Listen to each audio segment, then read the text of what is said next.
এর শান্তি এবং সম্প্রীতি রক্ষার আহ্বান জানিয়ে তার পাশাপাশি রাজ্যের একটা সাম্প্রদায়িক উস্কানি প্রতিদিন শাসক দলের পক্ষে দেওয়ার চেষ্টা হচ্ছে। কোনো কোনো জায়গায় এই উস্কানির ফলে বিভিন্ন অশান্তি তৈরি হচ্ছে। আমরা দেখেছি আমাদের রাজ্যের মন্ত্রী সুধাংশু দাস সংবিধানের নামে শপথ গ্রহণ করে সরাসরি মাইকে প্রকাশ্যে প্রায় প্রতিদিন সোশ্যাল মিডিয়া ব্যবহার করে সাম্প্রদায়িক উস্কানি দিচ্ছেন।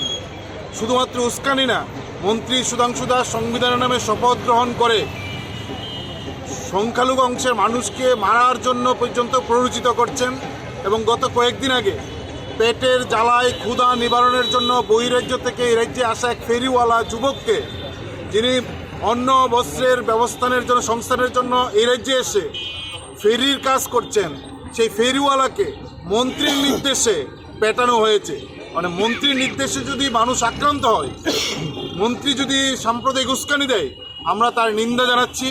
আমরা রাজ্য সরকার স্বরাষ্ট্র দপ্তরের কাছে আহ্বান করছি, মন্ত্রী সুধাংশু দাস যেভাবে সাম্প্রদায়িক উস্কানি দিচ্ছে, বহিরাজ্যের ফেরিওয়ালাকে যেভাবে পিটানোর জন্য নির্দেশ দিয়েছেন, তার নির্দেশে আক্রান্ত হয়েছেন, তার বিরুদ্ধে মন্ত্রীর বিরুদ্ধে কঠিন ব্যবস্থা গ্রহণ করা।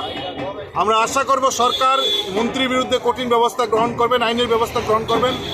যদি মন্ত্রীর বিরুদ্ধে ব্যবস্থা গ্রহণ না করেন, তাহলে প্রমাণ হবে যে সরকার সাম্প্রদায়িক উস্কানিকে এবং এই গুন্ডামিকে, ফেরিওয়ালাকে যেভাবে মেরেছেন, এই ধরনের আক্রমণকে সরকার প্রশ্রয় দিচ্ছেন এবং সরকারের প্রশ্রয়ে এই ধরনের কাজ হচ্ছে।